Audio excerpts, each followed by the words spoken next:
처음 왔을 때의 감격과 감사가 있었을 것입니다. 이 시간 하나님께서 저와 성도님들을 부르셨던 그때를 되새기며 다시 한번 구원해 주신 하나님께 감사드리는 은혜의 시간이 되셨으면 하는 마음에 본문의 말씀을 정했습니다. 이 시간 부족하지만 말씀을 나누는 저나 비가 오는 가운데서도 수요예배 함께 해주신 성도님들 모두 함께 은혜의 시간 되시기를 소망합니다. 강풍이 자주 부는 미국 서부 해안에는 키가 아주 크게 자라는 메타세콰이라는 나무가 있습니다. 높이가 아주 큰 거는 50m에서 84m, 한 아파트 34층의 높이까지 자라고 지름이 11m에 둘레가 31m가 된다고 합니다. 둘레 31m라고 하면 성인이 한 15명이 둘러야 하는 그런 큰 나무들이 세계에서 가장 큰 몸집을 자랑하는 나무로 그 나무의 나이는 한 2000살이 넘는다고 합니다. 키가 크니까 바람의 저항도 많이 받습니다. 그 지역에는 다른 나무들은 강풍에 뿌리째 뽑히는 일이 흔한데 세콰이어 나무는 강풍이 불어도 넘어지지 않습니다. 어떻게 그것이 가능한지 식물학자들이 땅을 파보았습니다. 많은 사람들이 세계에서 가장 큰 나무들이라 나무들이 뿌리를 아주 깊게 내리고 있을 거라 생각했습니다. 그런데 의외로 세콰이어 나무들은 뿌리를 얕게 내리고 있었습니다. 그런데 흙독에서 뿌리들이 서로 뒤엉켜서 지통해주고 있었습니다. 이 나무는 홀로 자라지 않고 꼭 여럿이 숲을 이루고 있었습니다. 뿌리를 얕게 내리지만 그 뿌리가 서로를 단단히 얽혀있기 때문에 강풍에 넘어지거나 날아가지 않습니다. 그러니 그렇게 큰 나무가 2000년이 넘도록 생명을 유지하고 키가 아파트 30층 높이까지 자랄 수 있는 것입니다. 능력이 적어도 함께 모여 팀워크를 이루면 모래알처럼 흩어진 다소 능력이 많은 사람들보다 훨씬 더 강력한 능력을 발휘할 수 있다고 합니다. 오늘 이 본문 말씀을 나누기 전에 메타세콰이어 나무를 소개한 이유는 두 가지입니다. 첫째는 이 자리에 함께한 우리 얼떡교회 성도님들 한 마음으로 함께 팀워크를 이루어 우리 교회를 든든히 세워나갔으면 하는 바람으로 소개해 보았습니다. 그리고 두 번째는 제가 이 설교를 준비하면서 이게 30분이 너무 길어요. 이게 지난주에 먼저 이동규 장로님이 하셨을 때는 그냥 나는 뭐를 해야 될까 막 이렇게 하다가 다 그래도 믿음이 있으신 분들 그냥 사도 바울이 예수님 처음 만나신 거 우리가 이렇게 해서 해보자 그렇게 해서 접목을 해서 나름대로는 서럼 볼록 이렇게 해서 한번 해보자 하고 했습니다. 이렇게 해서 이제 나름대로 이렇게 하려고 해서 이제 해서 딱 시간을 재보니까 13분이 나와요. 와, 그다음부터 이제 막 저희가 오는 거예요. 그래서 여러분이 목사님께서 설교하셨을 때보다 집중해야 할 이유가 여기 있습니다. 여러분이 집중하지 않으면 이게 이렇게 되기 때문에 여러분들이 집중해서 들어야 할 이유를 제가 말씀을 드리는 겁니다. 오늘 본문의 말씀의 내용은 여러분이 아시는 것처럼 사울이 예수님을 처음 만나는 상황입니다. 그리고 내가 또 생각했던 게 진짜 목사님 대단하시다. 나는 이게 한 번도 이런데 매주 설교가 여러 번 있는데 계속 이렇게 한다는 게 참 앉아서 들을 때는 그냥 그런가 보다 했는데 막상 이렇게 준비해서 해보니까 참 설교하기 진짜 준비하시느라고 많이 힘드셨겠다 그런 마음을 가졌습니다. 이렇게 지금 왔다 갔다 합니다. 집중하셔야 됩니다. 그래서 오늘 본문의 말씀의 내용은 여러분이 아시는 것처럼 사울이 예수님을 처음 만나는 상황입니다. 사울은 여러분들도 아시는 바와 같이 제자들에게 복음을 전해 듣고 예수님을 믿은 것이 아니라 전적으로 예수님께서 친히 사울을 찾아가 다메섹에서 사울을 만나 주셨다는 것입니다. 요한복음 15장 16절 말씀을 보면 너희가 나를 택한 것이 아니라 내가 너희를 택해 세웠나니 이는 너희로 가서 열매를 맺게 하고 또 너희 열매가 항상 있게 하여 내 이름으로 아버지께 무엇을 구하든지 다 받게 하려 함이라 라고 말씀하고 있습니다. 이 자리에 있는 우리 모두는 우리가 예수님이나 석가나 마호멧이나 그 가운데서 내가 무엇을 믿을까 하고 선택한 것이 아니라는 것입니다. 사도 바울을 만난 예수님께서 예수님께서 우리를 찾아와 만나 주신 겁니다. 많은 사람들 가운데서 우리를 선택해서 구별하여 택하여 우리 하나님의 자녀 삼아 주신 것입니다. 모든 것이 하나님의 구속의 은혜입니다. 예수님 당시에는 제자가 주도권을 갖고 스승을 선택하는 시류가 있었다고 합니다. 그러나 예수님께서는 다른 스승들처럼 자기의 명성을 듣고 몰려오는 자들 가운데 제자를 택하지 않으셨습니다. 친히 몸소 제자들을 찾으러 다니신 것입니다. 마치 우리 모두를 제자 삼기 위해 하늘 보좌를 버리고 이 땅에 오신 것처럼 하셨습니다. 이 예수님께서 사울을 찾아오신 것입니다. 다메섹에서 사울의 예수님을 만난 이때가 예수님 승천 후 한 3년쯤 지났을 때였습니다. 그 당시 사울은 어떤 사람이었습니까? 사울은 자신이 다소성에서 태어났다는 사실과 로마 시민권을 갖고 있다는 사실보다 더 소중하게 여기는 것이 있었습니다. 그것은 바로 유대적 유산이었습니다. 빌립보서 3장 5절에 사울은 나는 8일 만에 할례를 받고 이스라엘 족속이요 베냐민 지파요 히브리인 중에 히브리인이요 율법으로는 바리새인이요 라고 말하고 있습니다. 여기서 사울은 이스라엘 족속이라는 말에 자신은 나는 나면서부터 유대인이라는 것에 덧붙여서 자신이 어떤 부류의 유대인인가를 더 구체적으로 말하고 있습니다. 첫째로 사울은 베냐민 지파에 속했다. 즉 자신은 베냐민 자손이라는 것입니다. 사울의 부모가 바울의 유대식 이름으로 사울을 선택한 것은 지파와 관련이 있다고도 합니다. 히브리 역사에서 가장 뛰어난 베냐민 사람은 사울 왕이라고 합니다. 사울의 부모가 이런 점을 고려하여 가장 높은 자의 뜻을 가진 사울이라 이름을 지은 것이 아닌가라고도 합니다. 둘째로 사울은 자신을 히브리인 중에 히브리인이라고 소개합니다.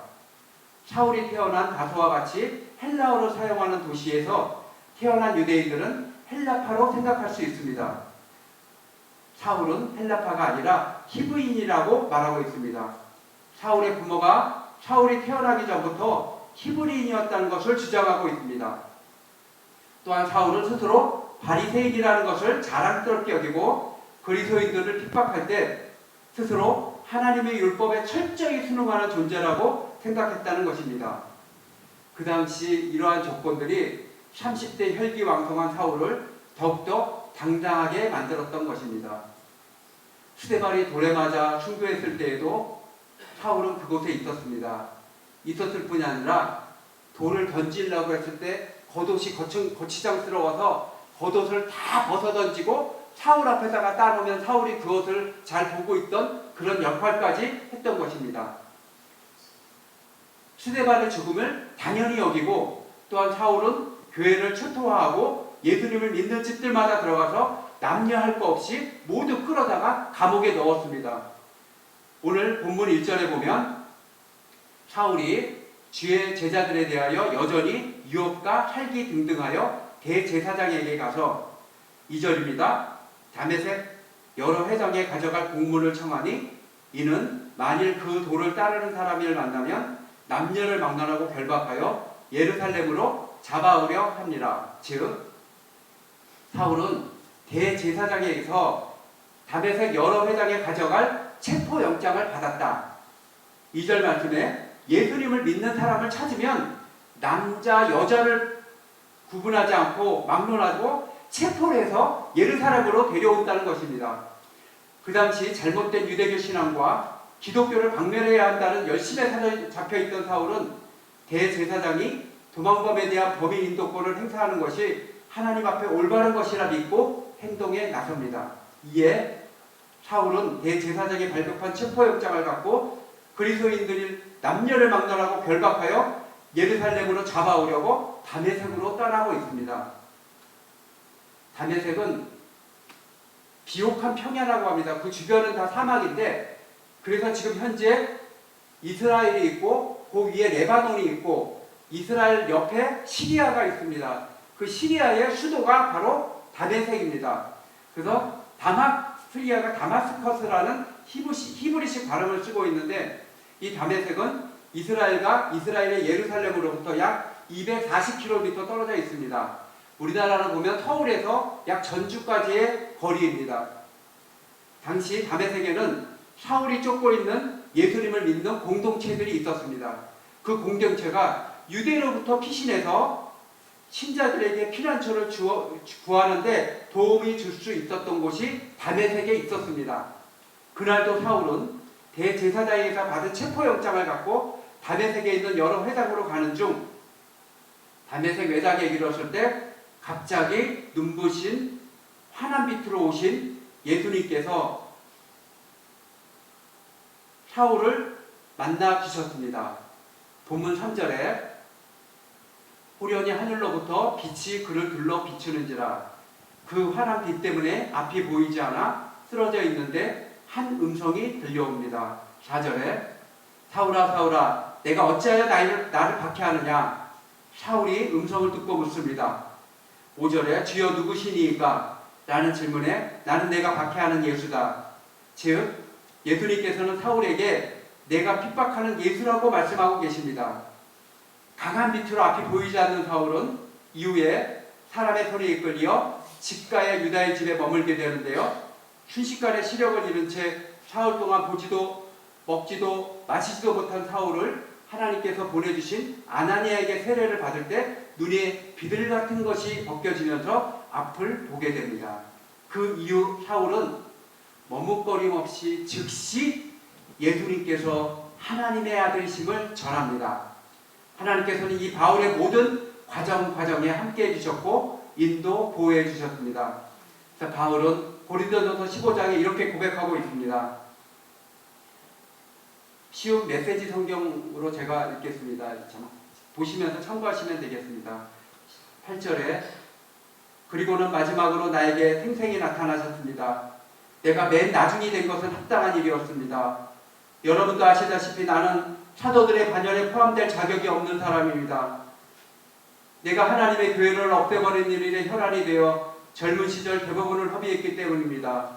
10절에서 그러나 하나님께서는 너무도 은혜스러우시고 너무도 은혜스러우시고 한없이 너그러우셨습니다.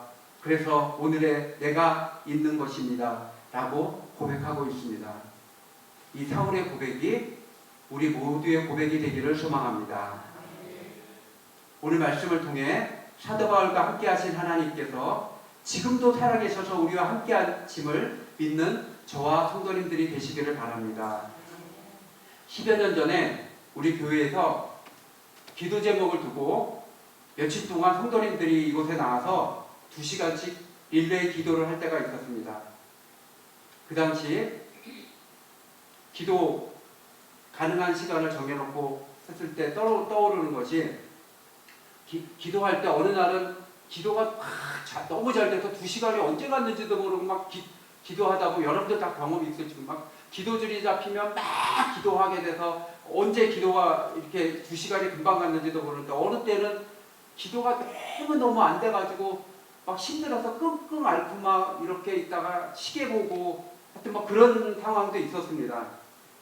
근데 어떤 날은 기도가 안 되고 딴 생각만 되고 중언부언만 하다가 보면 기도하고 나서 가슴이 답답하고 그럴 때도 있었는데 지금도 기억나는 것이 제 다음 순서가가 강영희 권사님이 있었던 걸로 기억되는데 강영희 권사님이 오셔서 기도하셨습니다. 그래서 저는 기도가 안 돼서 끙끙 매고 있었을 때 강영희 권사 앞에서 기도하시는데 손을 드시면서 주님여 이 손을 꼭 잡고 가소서 약하고 추악한 이 몸을 하고 막 부르시는데 막 그 권사님이 막 부르시는데 내가 그 찬송을 막 듣는데 너무 막 은혜가 되는 거예요. 그 찬양에 그 권사님이 부르는 그 성가 찬양이 내가 너무 은혜가 돼서 제가 거기에서 이제 막 같이 하면서 거기서 다시 힘을 받아서 기도했던 그런 생각이 납니다. 제가 이렇게 말씀을 드리는 거는 사도 바울은 우리 예수님이 직접 찾아와서 했지만 우리는 내가 생각해 보면 기도 중에 예수님을 만나야 되지 않을까 그런 마음이 들어서 혹시라도 막 답답하고 이렇게 됐을 경우에 그런 경험을 한번 나눴으면 좋겠다고 말씀을 드리는 거고 또 그럴 경우가 있었습니다.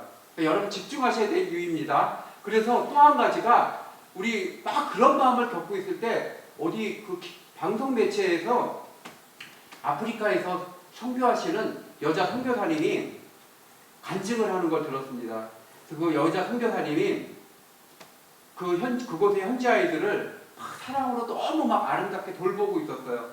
그래서 교회가 이렇게 언덕 위에 있었다고 합니다. 그래서 그 여자 선교사님이 언덕 위를 이렇게 걸어가는데 그 선교사님이 돌보는 아이들이 언덕 밑에서 쫙 이렇게 걸어가는 거예요. 걸어가면서 선교사님 이름을 불렀는데 그 이름 기억 안 나서 그냥 선교사님이라고 했겠습니다. 그 선교사님 하고 막 이렇게 불렀다는 거예요. 그러니까 선교사님들 너무 반가워서 위에서 아이들 하나씩 막 손을 흔들고 막 이렇게 하고 있었답니다.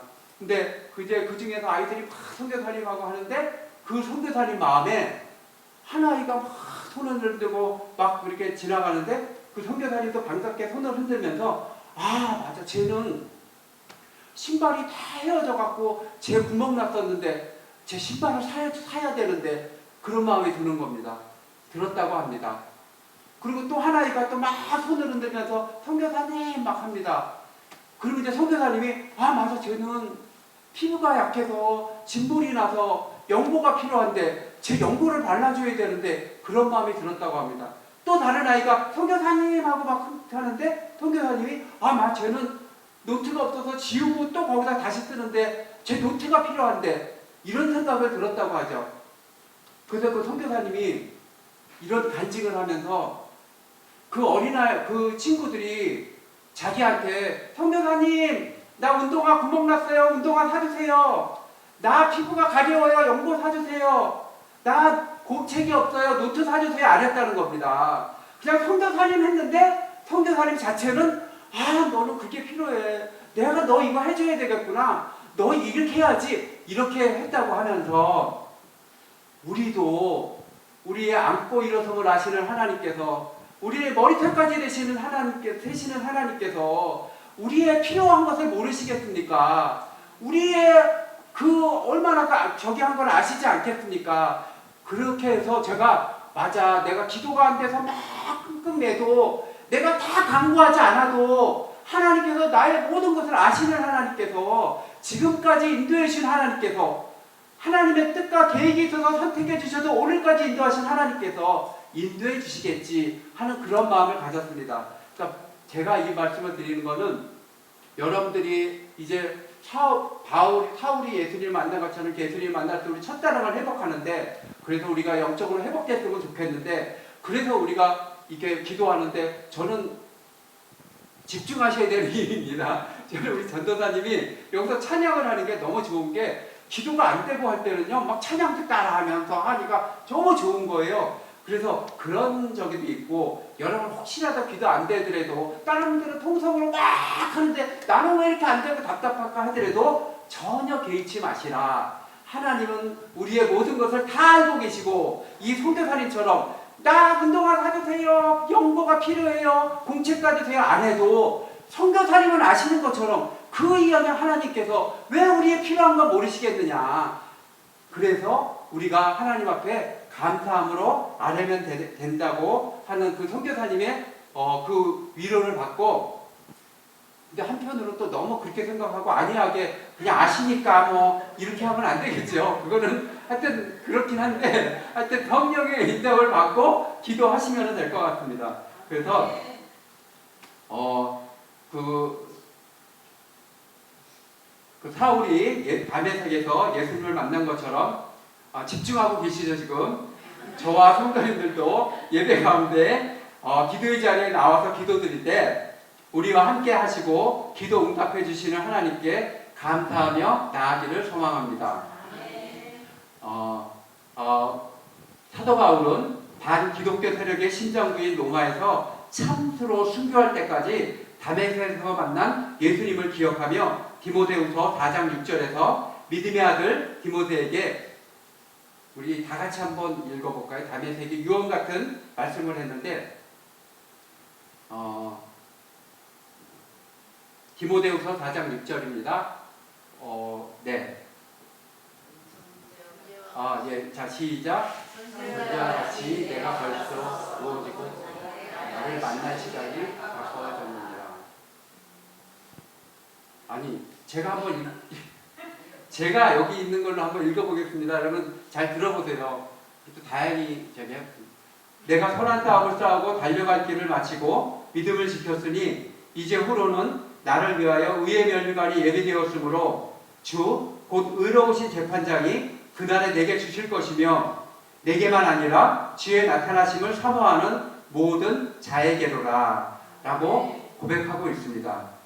사도행전 맨 마지막 장 28장 31절에는 바울은 하나님 나라를 전파하며 주 예수 그리스도에 관한 모든 것에 담대하게 거침없이 가르치더라 라고 말하고 있습니다.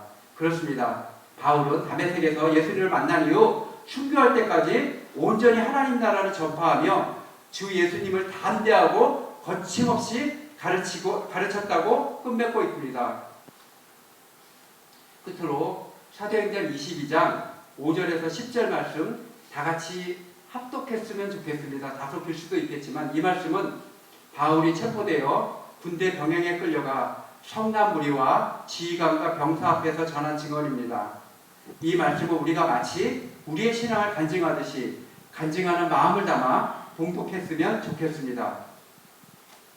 5절입니다. 이에 대제사장과 모든 장로들이 내 증인이라. 또 내가 그들에게서 다메섹 형제들에게 가는 공문을 받아가지고 거기 있는 자들도 결박하여 예루살렘으로 끌어다가 형벌받게 하려고 가더니 가는 중 다메섹에 가까이 갔을 때에 오정쯤 되어 호련히 하늘로부터 큰 빛이 나를 둘러 비치매 내가 땅에 엎드러져 들으니 소리 있어 이르되 사울아 사울아 네가 왜 나를 박해하느냐 하시거늘 내가 대답하되 주님 누구시니까 하니 이르시되 나는 네가 박해하는 나사렛 예수라 하시더라. 나와 함께 있는 사람들이 빛은 보면서도 나에게 말씀하시는 이의 소리는 듣지 못하더라. 내가 이르되 주님 무엇을 하리이까 주께서 이르시되 일어나 다메섹으로 들어가라. 네가 해야 할 모든 것을 거기서 누가 이르리라 하시거늘. 아멘. 5절 여러분 읽으신 거 여러분들 이제 읽으셨고 이제 제가 좀 쉬운 성경으로 한번 읽도록 하겠습니다. 그래서 다시 여러분들이 그 하나님을 처음 만났을 때 그것을 기억하면서 되새기면서 제가 이 말씀을 쉬운 성경으로 했던 거 읽을 때 그 잘 이렇게 접목하셨으면 좋겠습니다. 5절 하반부터 10절까지 말씀 제가 좀 쉬운 성경으로 읽겠습니다. 그러다가 나는 예루살렘에 내려와서 형을 받게 하는 권한이 부여된 공문서를 가지고 있었습니다. 정오쯤 다메섹 외곽에 이르렀을 때 하늘에서 눈부신 빛이 강하게 비쳤습니다. 나는 바닥에 쓰러졌고 시야가 흐려졌습니다. 그때 한 음성이 들렸습니다. 사울아 사울아 왜 나를 해치려고 하느냐. 나는 주님 누구십니까? 하고 물었습니다. 나는 내가 핍박하는 나사렛 예수다 하고 그분이 말씀하셨습니다. 동료들은 그 빛은 보았으나 그 대화는 듣지 못했습니다. 그래서 나는 주님 이제 제가 어떻게 해야 합니까? 하고 물었습니다. 이후에도 바울은 26장에서 아그리빠 왕 앞에서 다메섹에서 만난 예수님을 다시 한번 증언합니다. 하나님께서 사울을 부르셨던 것처럼 저와 여러분을 부르셨던 그 크신 하나님의 은혜에 기뻐하며 사명 감당했던 사도 바울처럼 저와 성도님들도 하나님의 부르신 구원의 은혜에 감사하며 살아가는 복된 삶 되시기를 소망합니다. 기도하겠습니다. 거룩하신 아버지 하나님 감사합니다. 죄로 인해 영원히 죽을 수밖에 없는 저희들 사랑하여 주시어 주님 자녀 삼아 주시고 천국 백성으로 살게 하시니 감사드립니다. 부족한 제가 말씀을 전했습니다. 잘못 전한 거 있다면 용서하여 주시고 우리 모두 사도 바울처럼 나의 나 된 것은 하나님의 은혜라는 고백으로 하나님께 주신 사명 잘 감당하는 모든 성도들 되게 하여 주시옵소서. 예수 그리스도의 이름 받들어 기도드립니다. 아멘.